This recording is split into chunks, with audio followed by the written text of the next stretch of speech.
Hello, friends. Welcome. So we have exciting news for day 6. Chris's Twitch chat finally works, which is amazing because he had to talk to support, and apparently it's working today. So in this whole wonderful thing where technology doesn't work and then it magically works, I spent the better part of an hour on Friday, as some of you know, banging my head against a wall on a Microsoft Teams call that just would not connect. I tried it again yesterday. It went, oh yeah, I can see all your cameras. Turns out it started working after I followed you, so support may have been right. No, surely not. Don't. Yeah. If there is a setting to set a Twitch stream so that only followers can chat to you, I don't know where that is, and I don't think I've twitched that on. Twitched that on? Switched that on? Twitched that on? I don't think I've twitched that on. So maybe that's a thing. I can have a look. But anyway, you're here and you're following, and we can chat. And it's brilliant. Hey, Louise. Hey, Surly. Nice to see you all. Perhaps it's a default. I love defaults. My favorite thing with defaults is when they change them without telling anybody. And something that used to work suddenly works differently, and you're like, I didn't touch anything. So,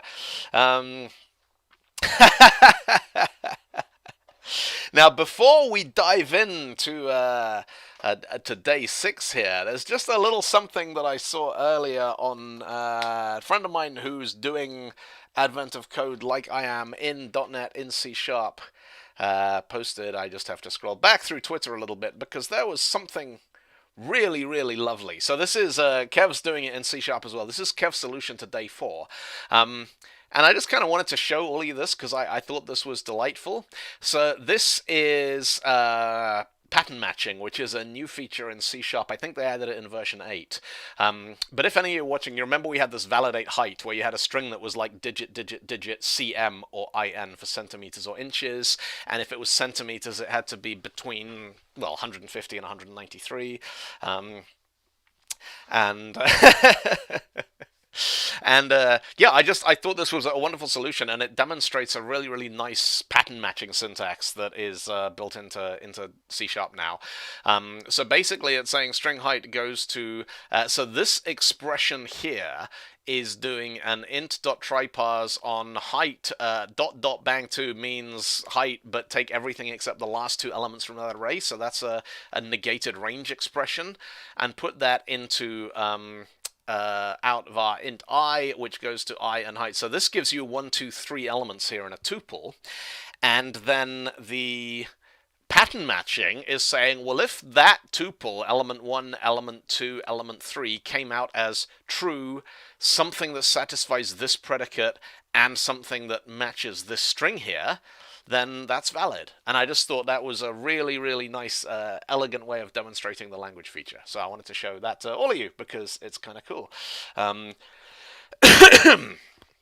So someone's chatting, what the hell is the ASCII picture going to be? And someone else saying, looks like island hopping. I have no idea what you're talking about, but maybe we'll find out over the course of today. Anyway, so yeah, nice one, Kev. That's very, very cool. Right, let's have a look at what is in store for us here to...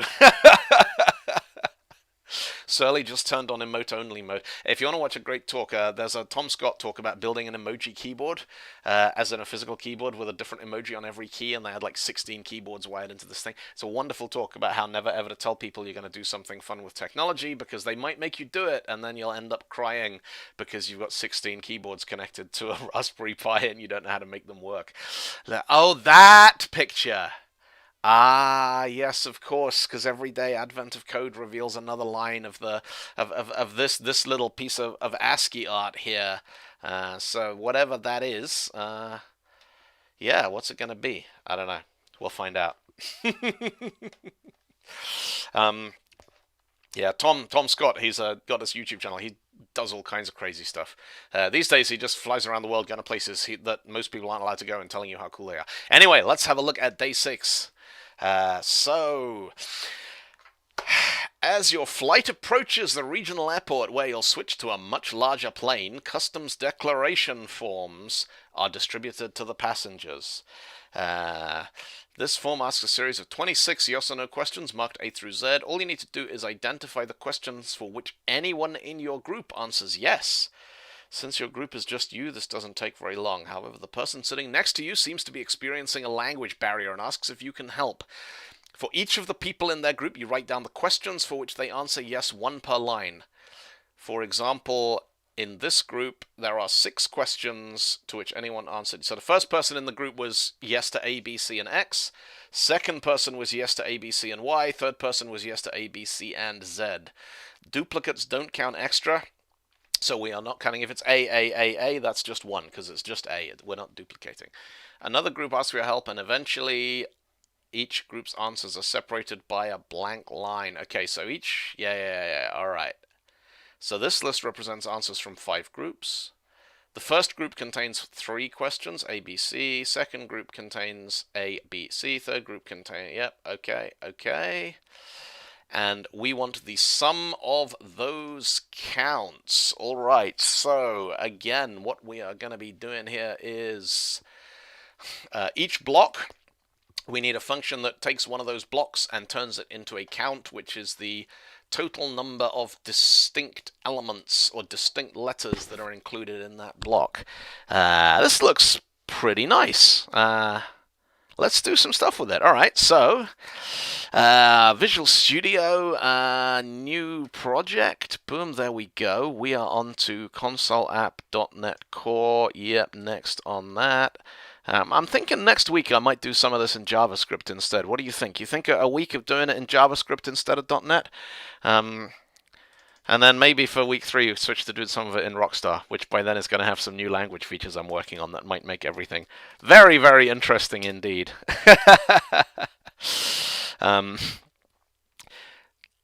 Louis says, today's the first day I decided to run my code on test data first. Yeah, it's funny, the whole test-driven, test-first, test-driven development, it's one of those things that it's like eating vegetables. You know deep down that it's a good idea and it's what you should be doing, but it's amazing how often you're like, nah, I just don't fancy it. I want to do the coding equivalent of a bucket of fried chicken today.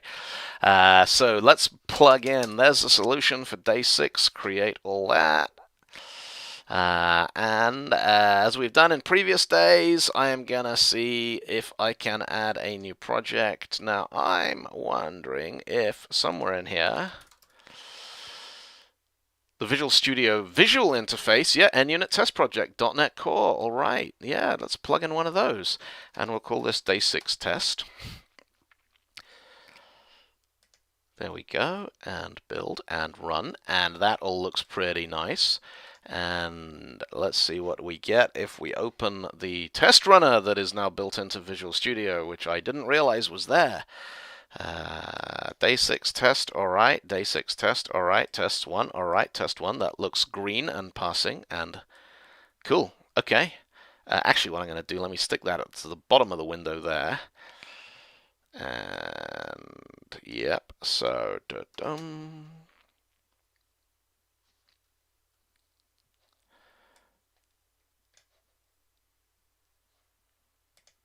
There we go. Tests, all tests. Okay, nice. Right. So what we are going to do is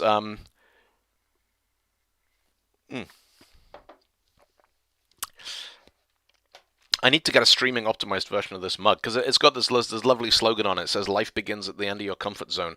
But the mug is optimized to remind you of that when you're reading it. But when you're streaming, obviously you want the slogan. Or maybe I could just drink with my left hand. That would work too.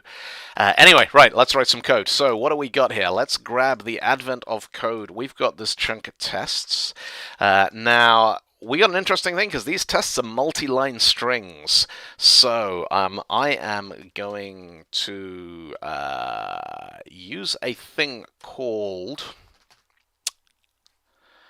so there's a thing you may not have seen in NUnit, which is a function called a test case source. So you saw earlier a couple of things. I was using things called test case, where you can put in a test case and you can put parameters directly into your arguments like that. We don't need a setup on this because we're not setting anything up. But I am going to say in here, test case source, name of generate test data. So what test case source does is you give it the name of a method, and then it'll run that method, and that method will give you back test cases, which is a little bit neater if you've got to do stuff like handle multi-line strings. So let's public static And this is going to give back a list of, what is it? Test case source is expecting. So this is going to give back, yep, we want the generic list for that. And it's going to give back each element in this is going to be a tuple of string and int, I think.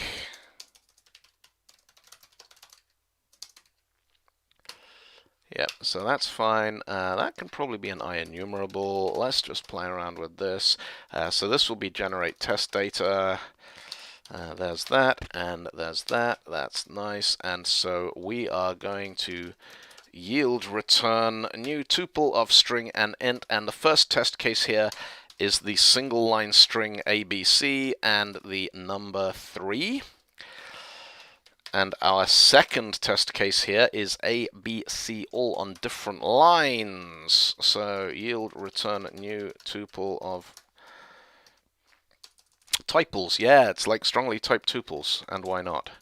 String int, and this one is gonna be, so I can plug in. I don't like the way that looks, but it is technically correct. It's a multi-line string literal. And the second one should also be 3, so there's 3 on that. There we go. That's nice. Why is that complaining? Oh, because... So name of in .NET is... if you paste it without the @ resharp will do the work and put in the /r/ns for you. Yeah. That might really.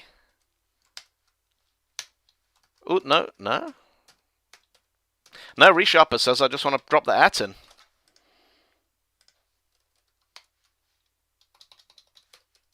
That'll do.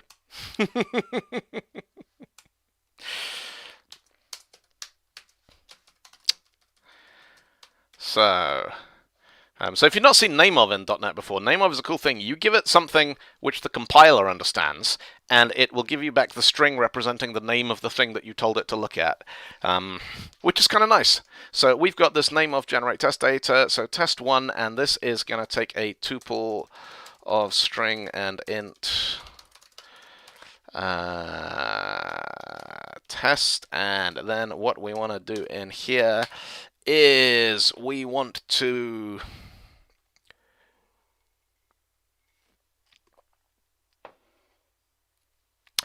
there's talk going on the stream about streaming and tags and all that kind of stuff. I was poking around that. Then I found a place that for $30 will sell me a bunch of 80s synthwave retro style VHS stinger videos and stuff. I have that feeling like I've taken the pill of an appropriate color, and I'm now discovering how deep the rabbit hole really goes. Right, let's write a test. So first thing that I am going to do is I am going to say, let's install Shouldly here. So install package. I want default project to be day6 test.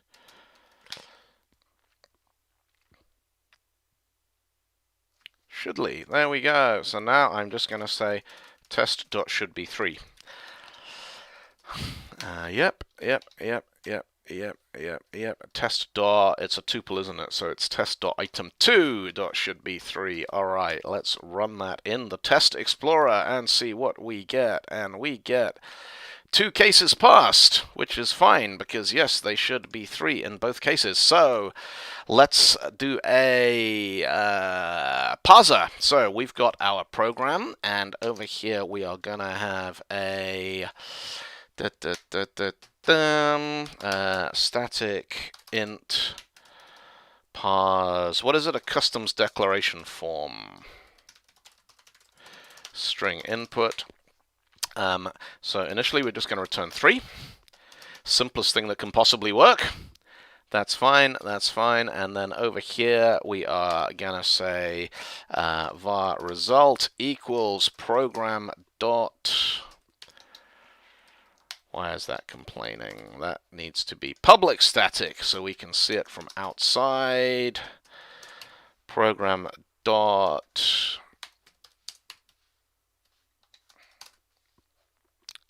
That needs to be public, so we can see that from outside as well. If in doubt, just put public on all the things. Why is that not working?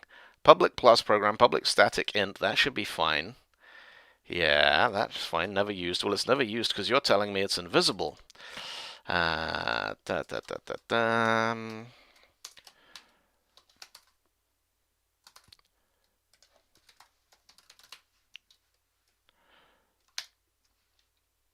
That's interesting.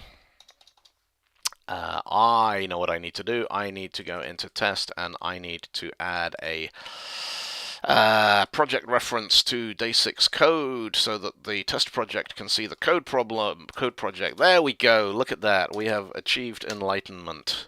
Test.item1, and we want in here to just say result.shouldbe item 2. Build it. Cool. All right. So far, so good. And let's run all those tests, and Test Explorer says, boom, 2 tests passed. All right. So red, green, refactor. It was red. It's green. It's green. Refactor. Yep, I'm happy with the design of this code. What we need to do now is red. We need to add another test case that is going to fail. So let's go over onto our advent of code. This block here, A, B, A, C, the answer to this one should be 3. All right. So yield return new tuple of string int ABAC 3. 3, 3, 3, 3, 3. There we go. Run that again. Now this is going to pass, and it's going to pass by a happy coincidence, which is that our idiot noddy solution hard-coded test case happens to expect 3, and this one also happens to return 3. So, red, green, well, we skipped the red entirely. We are green. It's working. Now I'm going to jump back over to that input, because I really need a test case here that doesn't return 3. So, back on here, whack that up a little. So, we now have a yield return new tuple string int. Now, this one, AAAA is going to return 1. So let's run that. There we go. Test Explorer says, 1 failed. Good. We have something red. So what do we need to do to make the test go? Now we could do all kinds of there is a particularly so shouldly is just, it's a Fluent Assertion library. So it's got result.shouldbe, it's got result.should should not be, should be null, should be of type, should be in range, which I rather like. It's different to the, assert dot, same thing as assert.equals or assert.same. Name tuple syntax, in test case generators, return enumerable of string input int expected count. Let's try that. So this is some new stuff that I also have not yet dallied with very much. String input int count.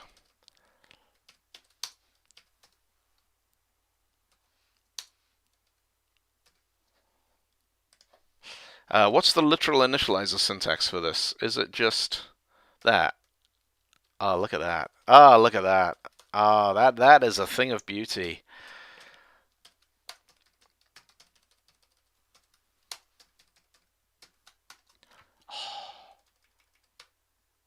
Divine. Look at it. It's so elegant.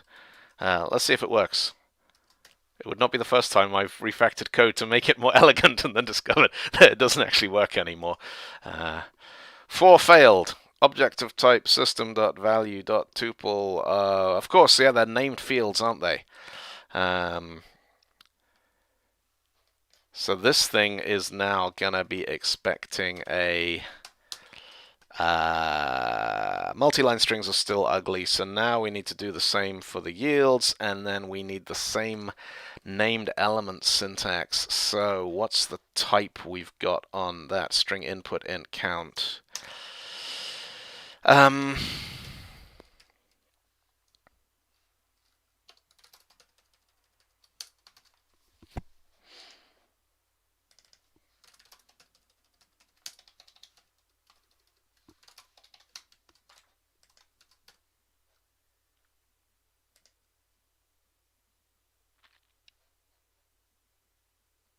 Not enough arguments provided. Provide at least 2 arguments.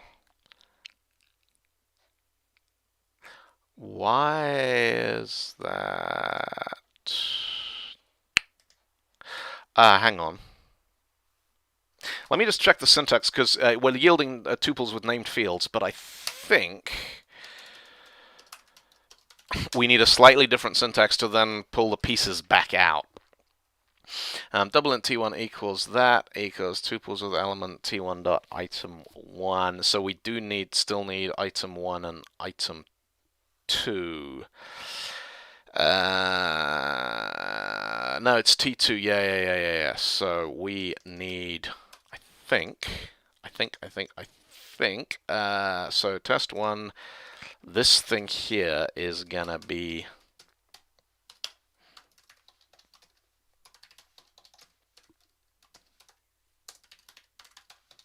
Yeah.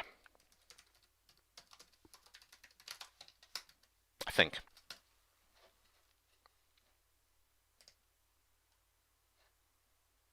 Yep, boom. Okay, 1, 2, 3 green tests and 1 failing red one. Should be 1 but was 3. That's because our idiot noddy parser is returning the wrong thing. Now, there is a particularly bloody-minded school of test-driven development, which would say what we have to do now is the simplest possible thing that will turn that red test into a green one, which in this case would be something like if input.ends with a, return 1.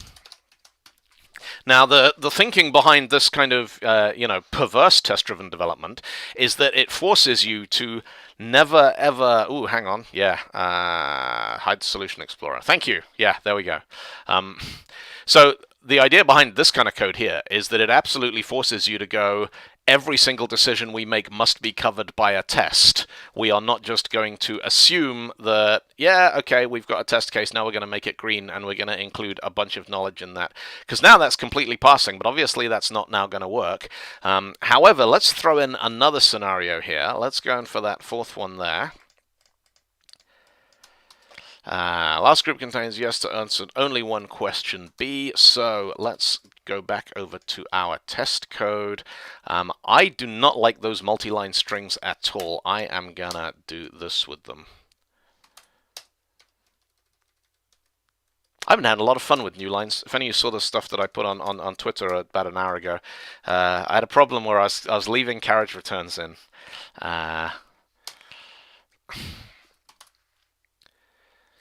So put the empty quotes in and then paste a multi-line string inside them, and resharper will do the rest, yeah?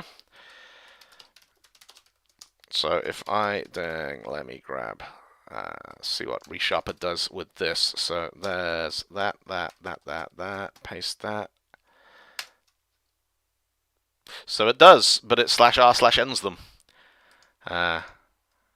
Which is not necessarily entirely what I wanted here, I don't think. It'll do. So the last test case is B and should just return 1. So yield return, and this last one here, that at can come at because that's not a string literal. And there is B, and the test case for that is 1. Run all the tests again, and the test explorer says... Okay, now we've got 4 passing and 1 failing. So we could, again, go over and do a particularly bloody-minded piece of if input.ends with B. Return 1. And run all our tests. And this time, look at that, we're going to get everything green.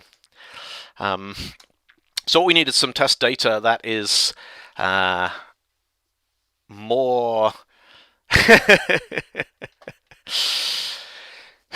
Yeah, /r/n is standard for Windows. No, Linux is /n. Old macOS, like macOS in the days before macOS X, when it still ran on the old macOS System 7, System 8, System 9, that used /r as its line break character. Because, yeah, this all goes back to the 1960s when Multics supported device drivers and mainframe computers didn't, because why would you need device drivers when you buy your operating system from the same people who you buy all the hardware from? So, yeah, fascinating. So we've got this parse customs declaration form. Now I'm going to put in some more test cases here. because we've got potentially yield returns, so A, B, C, D, E, F, G, H, I, J, K, L, M, N, O, P, Q, R, S, T, U, V, W, X, Y, Z. That should yield 26. And likewise, the same thing with that same set of numbers in it like that. That should also yield 26. And we got another one. So at this point, I'm making up test cases based on my understanding of the requirements. Spectrum and Commodore 8-bit use /R. Yeah. So let's do this one should be ABCDE /N ABCDE/N. Let's put in a bunch of those. And that one I'm expecting to return 5, so that's probably comprehensive enough, and if I run those just to verify all those tests are failing, Test Explorer says 5 passed, 3 failed. Okay, so now let's go back over. Now let's actually implement our parser. So we know that we've got this string of input, and we know that that input is going to be it's a bunch of lines. Each line contains a bunch of different letters. What we just want is the total number of distinct letters that appear anywhere in that input. So the easiest way of doing that is going to be to take the input, filter out all of the new lines. So input.replace. Now at this point, the /R/N thing is going to give us some potential headaches. So let's actually do a regex.replace. So I'm just going to chop at anything in this which is not a lowercase letter A to Z. What's the syntax here? This is looking for the input and the pattern. So the pattern here is anything that is not part of this range of characters. Replace that with the empty string. So that should give us just all the lowercase letters together crunched onto a single line. .distinct.count should give us return value of pure method. It's because we're not returning anything. So this is going to say, take your input, throw away anything that isn't a lowercase letter between A and Z, do a distinct, which will mean if you got 8 A's, it collapses them down to a single A, and then give us the count of things that are left after every sequence has been crunched. Test an empty string. Yeah, nice idea. Yield return ding ding 0. Yep. Let's run that, see what we get. Boom. Test Explorer says 9 passed. So ship it.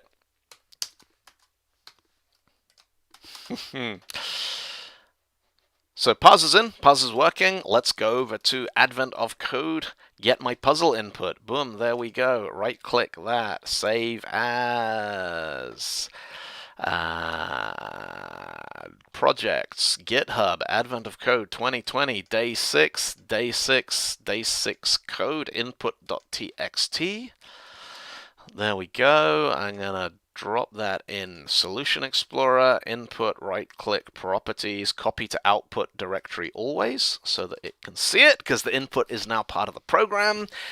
And so we want to say file.read all text input.txt, because we got this thing again where we can't break it on lines because a block has new lines in it, and a double new line is the thing that separates the shape of an actual block. Then I'm going to replace any /Rs that exist in there with nothing. Yep. Yeah. That's looking for a string replace, isn't it? Not a character replace. No, just thank you. That's what I want. So read all text, input text, replace that. Then I want to split what is left on a double consecutive new line, because that'll give me each batch of questionnaire responses in a separate element on that array. So read all the text in. There is that thing. There is that thing. So I'm going to break this down a little bit. I'm going to be a little bit more explicit here. Var input equals that. So var clean input equals that. var blocks equals clean input dot split on new line. Anyone notice those are a slightly different color of hot pink? Handle all variants of line endings. Replace /r/i with so I am Keith. I'm working on the assumption here that there is no computer platform left in the world that thinks a /r on its own is a line break, other than people who are working inside Spectrum and Commodore emulators, which we are not, at least not today. So input.replace, clean all the /r's, that'll just give us /n's. Does anything use /n/r? Maybe. So for those of you who don't know, the reason /n/r are different is that old mechanical teletypewriters, they had a control code that would take the carriage, as in the thing with the printhead attached to it, and they would return it to the start of the line, and then they had a separate control code which would feed the paper through by one line. So a line feed would advance the printhead, advance the paper, and a carriage return would move the carriage back.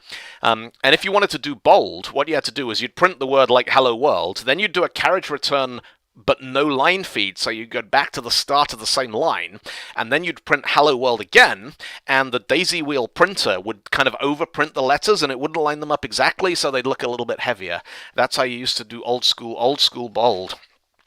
YouTube comments are very quiet today. Has everyone followed Chris over here to Twitch? I don't know. I wonder if that's because it's the weekend and like there's a lot of folks out there who can't watch Twitch when they're nominally supposed to be working because, you know, Twitch is all edgy and for gamers and people with skateboards and things. And so maybe at the weekends they're watching it on Twitch instead of YouTube.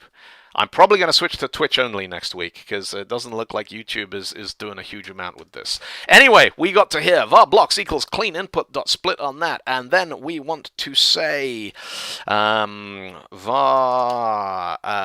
counts equals blocks dot select, and for each block we want to go block goes to parse customs declaration form on the block. And then we want var total equals counts.sum, console.writeLine total. That should be the answer to part 1. And that can be converted to a method group. There we go. I quite like that syntax. Let's run it, see what happens. 6,297. Now, I haven't had a wrong answer yet, which means I've got a kind of continuous winning streak now of 5 days. So day 6, part 1, I'm going to plug this in. Sooner or later, I'm going to get one of these things wrong, and it's going to blow up, and I'm going to have to go back and try it again. But kind of every time I get it right, it ups the stakes a little bit on how nervous I am on pressing the button, but I think this is probably right. Let's see. That is the right answer. You are 1 gold star closer to saving your vacation. Excellent! Right, part 2. As you finish the last group's customs declaration, you notice that you misread one word in the instructions. You don't need to identify the questions to which anyone answered yes. You need to identify the questions to which everyone answered yes. Same example. All right. Yes. Okay, so we need the sum of the counts now.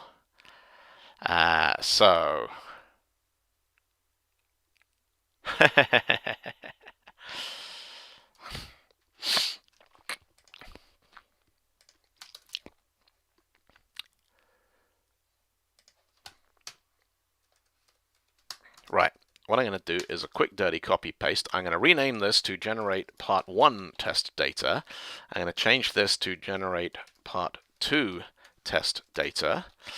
So the correct answers now are,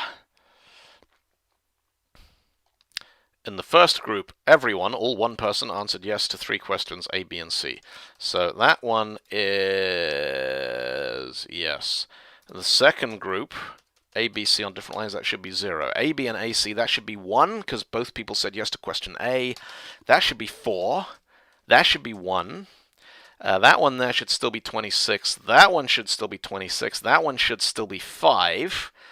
Let me plug in another test case here. So actually what I'll do is let me grab this one here. 4 times A is 1. Yes, no, yes, you're correct. The number of questions that everyone said yes to. Everyone said yes to A, so A, yeah. Sorry, good spot.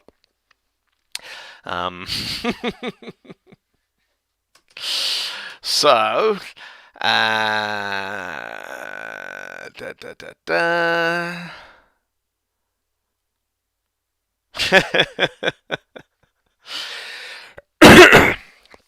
I don't know about video on demand. Depends how many people are watching them. So, if I ABCDE /n FGHIJ /n JKLMNOP /n /n that should now be 0 because there is no question to which everyone in that group answered yes. So that's generate part 2 test data. So check everything fails. Wonderfully terse. There's always this thing in code, like on the one hand, kind of the challenge of the puzzle solving bit is like, can I do this in one line, no matter how horribly unreadable it is? But on the other hand, there is a sort of wanting to make it clear how you're solving it and showing how you think about breaking it down into individual pieces and stuff. Don't know. Any of you know anything about competitive Rubik's Cube solving? Because like the Rubik's Cube to me is one of the ultimate. There are people who they kind of know all the patterns. They're like, to get that one to there, I do this, and then to get that one to there, I do this, and so they kind of chain it together, like the way with these kinds of solutions, we're just kind of chaining a parse and then a split and then a map and then a select. But then there's people who look at a Rubik's Cube and they're like, right, if I do this sequence of 17 moves that nobody has ever done before, I can solve this Rubik's Cube in 2.8 seconds, and then they do it. And it's like that level of, how do you teach somebody to get to that level of fluency where they're not even breaking it down into comprehensible chunks anymore? They can just kind of see the solution end to end. Anyway, generate part 2 test data. What did we have in the test explorer? We had a whole bunch of failures, which is good because things are supposed to fail here. So actually, for video on demand on this, probably the best way of doing that is to record it in OBS and then just upload those somewhere onto YouTube or something. I do not have any desire. Why would I burn this onto DVD and send them to the Antarctic? They don't have DVD players in the Antarctic. Why would you even do that? The Antarctic's still running on VHS. So, right. Main, fine, parse customs declaration form is running on the wrong input. I need to modify my parser. So, do we want a separate parser for part 2? Let's change that to using part 2 rules, because I don't want to delete all this wonderful good work that we've done in a single line here. So let's scrub that out. Parse customs declaration form using part 2 rules. If I was a Java developer, this is where I would be injecting an instance of an abstract enterprise facade policy factory. But I'm not. This is .NET, so it's okay. We could just write raw code straight in what we're doing. So what we've got now is we need to find questions to which everybody has answered yes. So this is going to be a...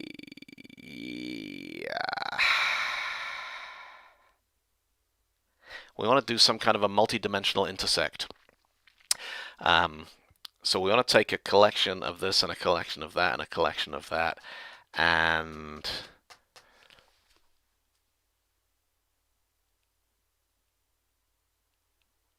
break it down so that we return the set of inputs for which a given input appears in every set, which constitutes the set of sets of inputs, I think.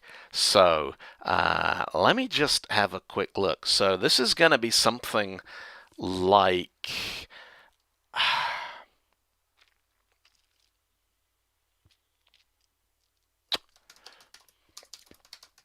var batches equals... so we can no longer do this by... oh no, we can do this parsing them line by line, because the input there contains multiple lines, doesn't it? So we are going to need to say var answers equals, lists of sets reduced by intersect. So list of answers equals input dot split. Now at this point we do want to split it on a new line.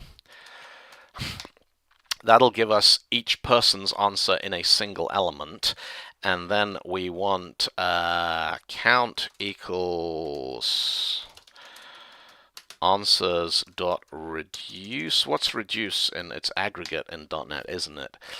So we are gonna want to start with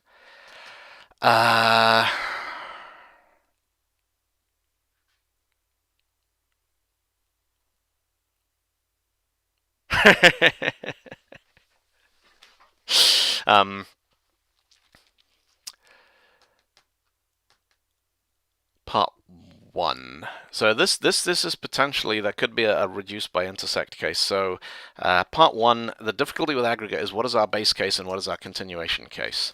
So our accumulator function, our starting element is gonna be answers dot first.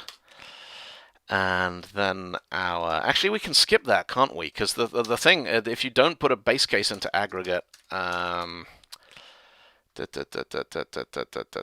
element goes to element dot intersect. What am I missing here? Right. We need a function that takes a string and returns a string. So we want a function that takes A and B and maps them onto A dot intersect B. And that's complaining because cannot convert enumerable char onto string. Why not? Because yeah.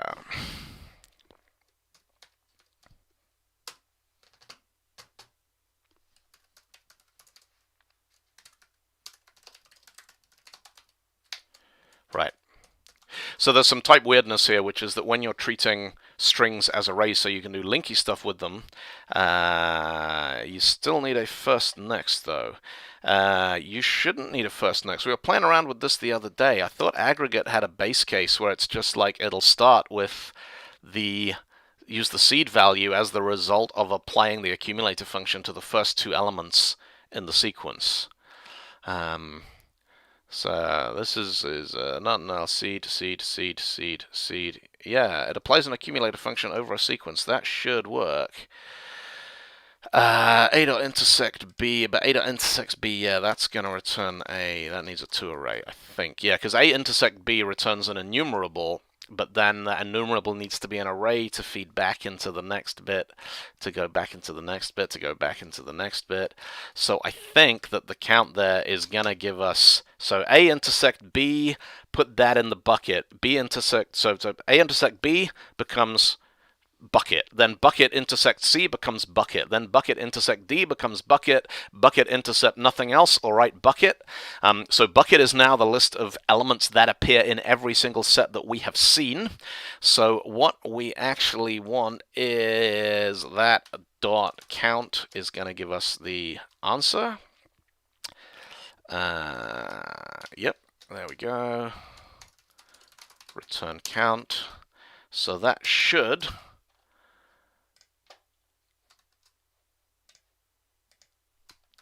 give us all the correct test cases for part 2. So Test Explorer, bang, there we go. All 10 cases have passed. So now parse declaration customs form according to using part 2 rules. Boom, that should now, and it, again, does it want the sum of the counts? So we want the counts for each block, which will be the number, yeah, and then we want the sum of those counts. All right. It would suck now to get all the code right and then not read the question properly. It's the story of my school exams career. Okay, 3154. Let's punch that in and see what we get. 3154. Boom. That's not the right answer. Your answer is too low. Interesting. You guessed 3154, return to day 6. So why didn't it work?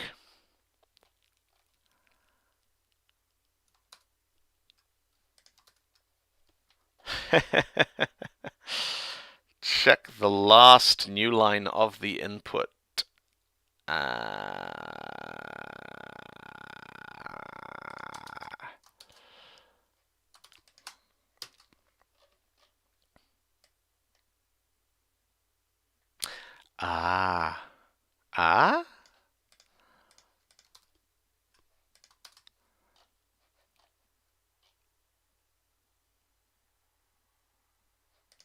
Right, so hang on. Program's there.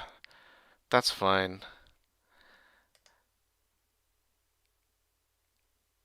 Yeah. Now the problem with the very, very terse approach is that there is, like, this thing here is actually doing about 8 different things, and we really want to be able to stick a debugger on any one of them. So let's break this thing down. So var answers equals that. Var chart arrays equals answers to that. That goes answers.aggregate, and then that aggregate thing is now going to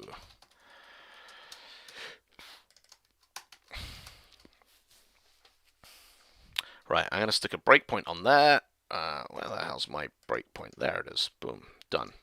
Run it. And what I'm going to do is eyeball the last element in the input. So answers equals that.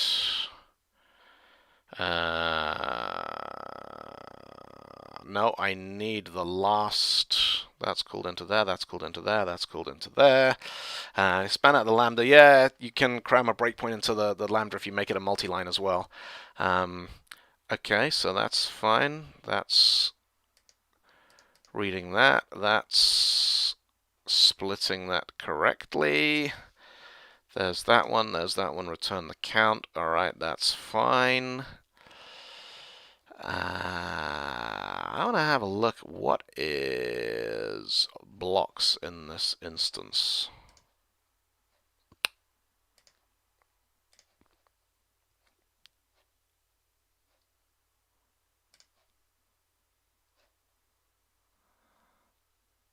All right, 465 elements in blocks.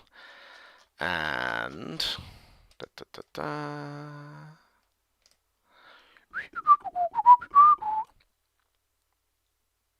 there are those little moments you get in programming, you're like, am I really just going to sit here with my finger on the mouse button and scroll down to the end of this list? And you're like, I'm going to do it once. If that doesn't work, so 464 is that one there. No, I think that's right.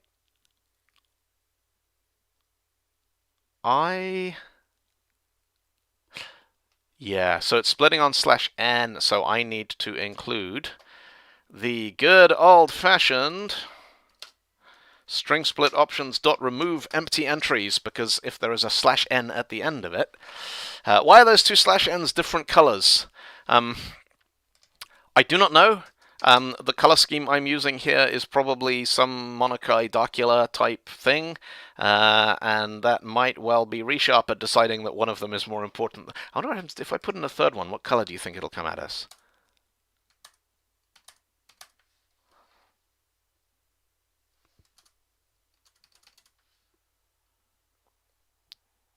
I think those are all different shades of pink.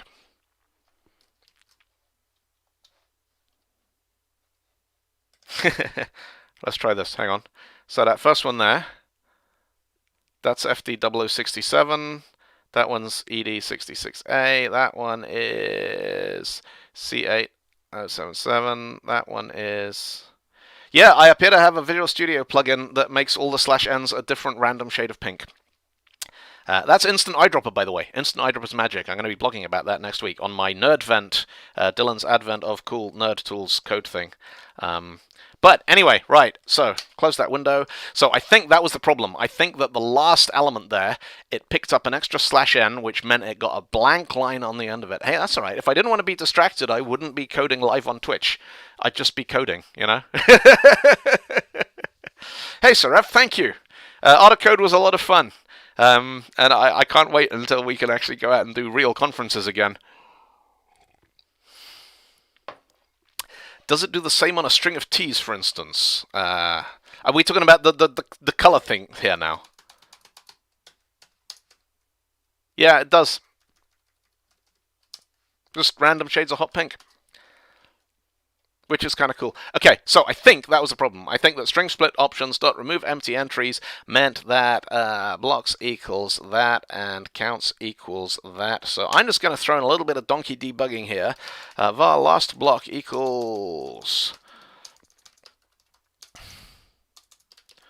blocks.last and var last count equals, come on, parse custom declaration using part tool rules last block, and then I can stick a debugger on that line, which means when I get to that line I can have a look at last count and see what came back in it, because I think, okay, so that's cool, that's coming back as 0.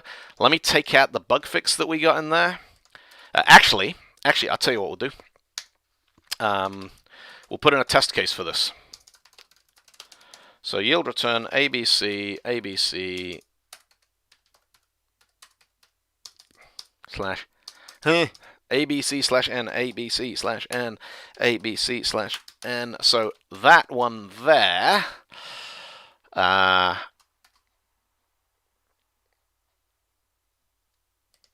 which is complaining. It needs an answer, doesn't it? So that should be A, B, and C, 3. All 3 of them should do that, but I think that this is gonna, if I take that out, I'm gonna get a failing test on there. Run all tests. 1 failed is the correct answer, and I think if I reinstate that and I run all the tests again, we are gonna get... Interesting. Invalid operation exception. Sequence contains no elements. That one, line 27.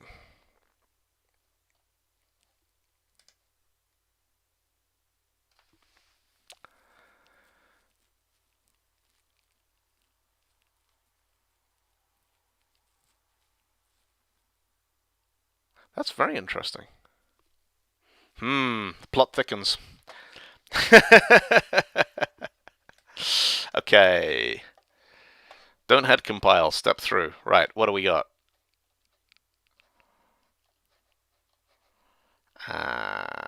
Dang. So, test. Actually, what I want to do is I want to go in here and I want to find that and I want to debug the failing test case. There we go. So, input is nothing. Input is a completely blank line. Why is input a completely blank line? Because there's a blank line in the input. The failing test is not the test I think it was. Yep, that's input, input blank, char erases that, count equals that, boom, invalid operation exception. So...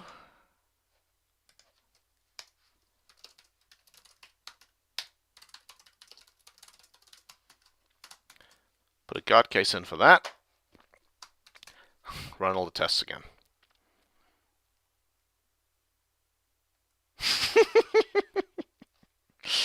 Okay, good. All green. Right. Run the thing again. There we go. Boom. What number we got now? No, we got a breakpoint. We don't want a breakpoint. We want numbers. Naught. The total of advent of code is naught.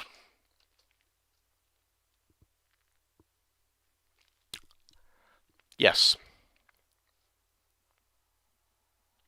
No.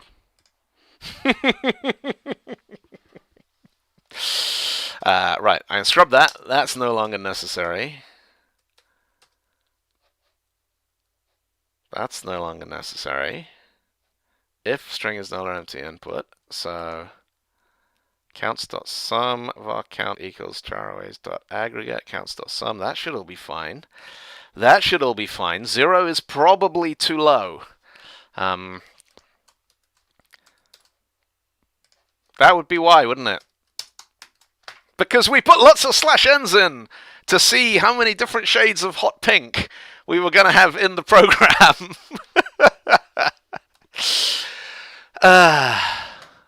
Right.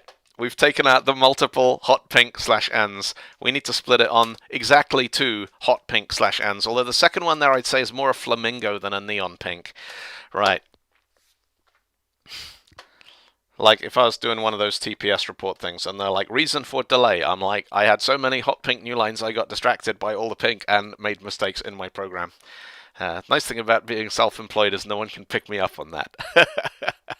Right, there was the number. Let's have a look at this and paste that in and see, submit that. That is the right answer. We are 1 gold star closer. Not bad.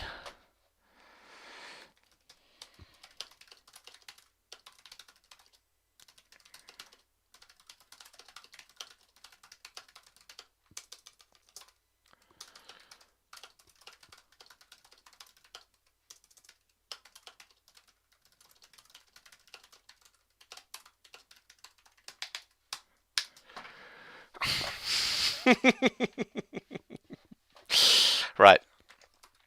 Let's just go back, have a look. What do we got there? I'm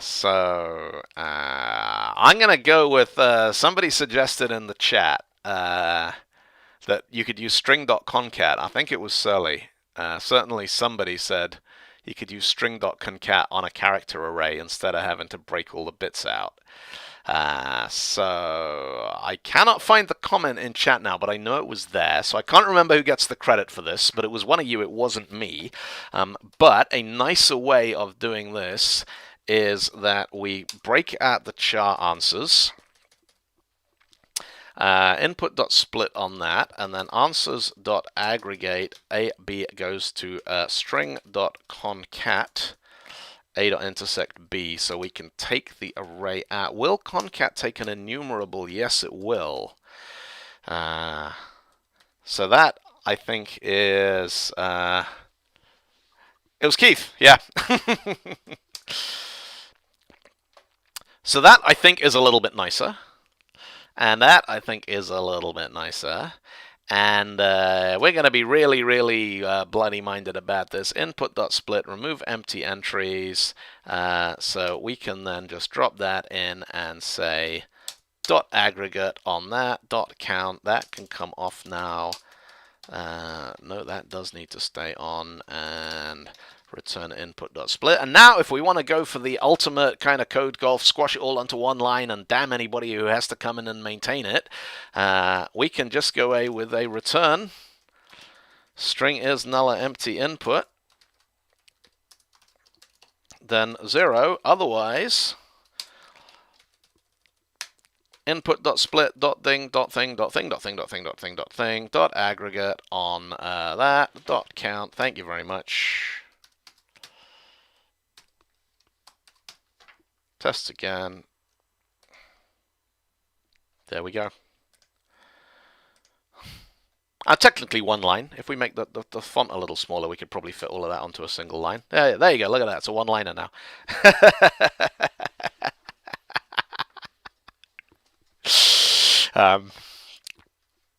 So yeah, it's kind of fun looking at how much you can squish things down and get them down to, like, you know, almost like a one-liner. And I'm sure that at this point we could do some very, very cool stuff by being sort of even more brutally functional about the whole thing. Replace with count access. Oh, we can do a dot length on that. We can remove the redundant parentheses. See, this is the one thing I don't like. Resharper says you should replace big string with little s string. Now I really don't like that because little s string is a language keyword and it shouldn't have .concat attached to the end of it. David says that's terrifying. My solution was 93 lines of code. We could probably squish this down even smaller if you really want to. Input equals file.readAllText. So let's do file.readAllText. Dot replace on that. So that can now be dot split on that, dot select on that, dot sum on that.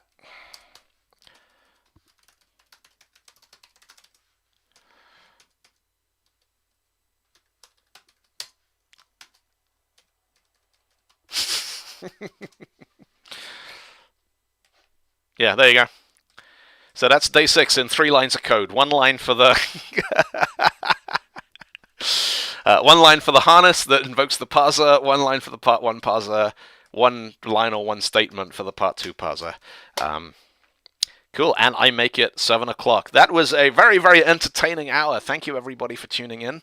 I'm going to do every day this week. I got a couple of virtual conferences and stuff going on, so the exact timing may vary a little from one day to the next, but I'll try and make sure that it's on Twitch, and those of you on the Tech Nottingham Slack, I'll drop in a thing in there saying when I'm going to be doing it. But that's pretty cool. There we go. 6 days, all done. Excellent stuff. Thank you for tuning in, folks. That's a lot of fun. I will see you tomorrow for day 7, whatever that. Also, you notice how it hasn't got to the really hard stuff? Like, we haven't reached the sort of int code levels of difficulty that we were looking at last year yet. So I'm scared they're holding something really complicated in reserve. But tune in and find out. We'll see that. Thanks a lot, gang. See you all tomorrow.